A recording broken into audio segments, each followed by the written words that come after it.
Let's be honest, okay? We love lip tints. We also love soft matte. But what if kinumbine natin yon? And that is what Vice Cosmetics exactly did with their latest launch, their Soft Veil Lip Tints. So I have all the 7 shades for me to swatch and review for you guys. So if you like videos like this and want to stay updated sa mga bagong products here in the Philippines, make sure to hit that subscribe button down below and turn on that bell button so that you are notified whenever your girl has a new video. So without any further ado, let's get on to the swatches. And as usual, I will be rating the shades from 1 to 5. 1 being the lowest score, meaning hindi ko siya bet. I'm glad I've tried it, but thank you next. And 5 being the highest, meaning gustong-gusto ko siya.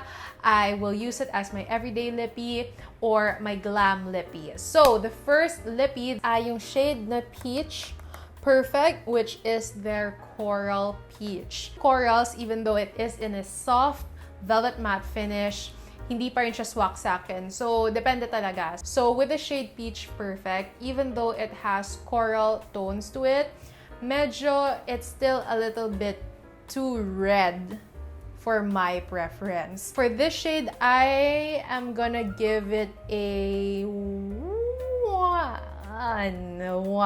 Now, let's proceed to the next shade. This is a fan favorite shade, and that is Mauve Over. Now, when I uploaded my reel sa Instagram ko, madami talaga nagko-comment about the Mauve Over, and it really is a fan favorite even sa Vice Cosmetics na page. I like the shade Mauve Over. However, I have to say this. The swatch section of this video, I filmed it a week ago. And I am currently wearing Mauve Over right now, and it looks completely different sa Mauve Over shade that I swatched a week ago. Yung Mauve Over the last week, when I did the swatch video, it truly does look like a dusty mauve. Parang ano lang siya, a very, very light mauve, which I like. But then, a week later to now, it looks so deep na parang ano na siya, a berry mauve na kind of color. Perhaps it has this tendency to oxidize and be shades deeper than the original swatch. Goes well with the overall vibe today. So I'm gonna give it a 4. Some of the shades I might play on word siya by the Vice Cosmetics team, kagaya ng Mauve Over.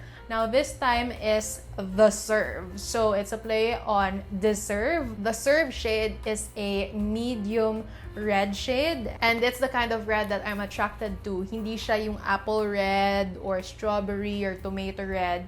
It's a beautiful kind of red that gusto ko siya. 5 siya sa akin. Next is we have here, I love the shade name. I love the next shade name, and that is Orchidding Me. I don't know if it was Vice or the Vice Cosmetics team who came up with this, but I like this shade name a lot. It's the cutest. This is a muted orchid. Just like Mauve Over, this too is a fan favorite shade.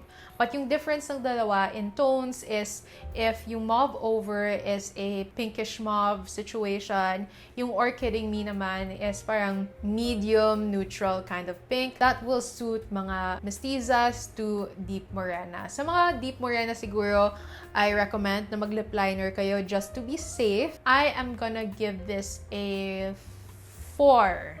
We have another pink here, and this time it is pinched pink. This is a warmer version of Orchidding Me.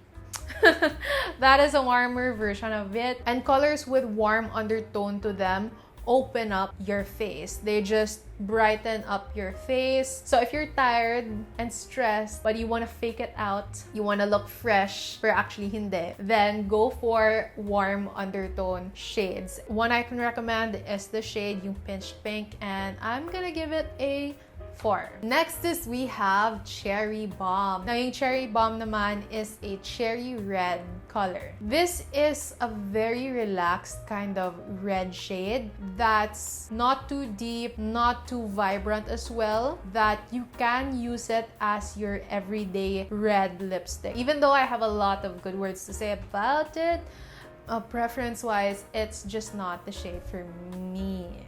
Maka ano ako kasi, maka deserve na kind of red. So, this one, although maganda naman siya, but di lang siya para sa akin. So, It's a 2. Last but not the least, we have the shade Maple Staple, and it is their medium maple shade. It's a red color with plum undertones to it. Yung Maple Staple, I would recommend this sa mga tao who have neutral, olive, or cool undertones to them. This will suit you guys super duper well. Then, babagay talaga to sa inyo. Yung red shades na Cherry Bomb and Maple Staple just doesn't represent my vibe. I feel like the red shade that represents my vibe well is yung shade na The Serve. So with Maple Staple, I am gonna give it a 2. For 295 pesos, you are definitely getting your money's worth because you will be getting 2 products in one. On one end, you have this like soft blurring finish, and when it fades away, you still have that beautiful stain that it leaves. Parang 2 finishes in one, so you're hitting 2 birds with 1 stone. And I just want to note you guys na usually yung mga matte lipsticks that are long-lasting crack up the lips and dry it out. But this one, wala talaga ako mafe-feel na dryness, nor crackness, nor hug or tug of the lips. It's very comfortable when I speak or when you do a lot of lip movements. It's not a bother at all, so it's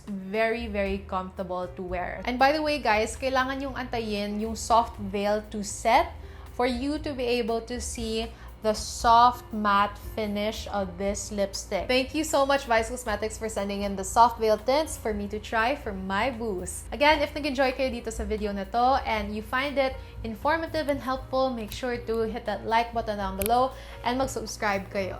Just remember, no hate, just love.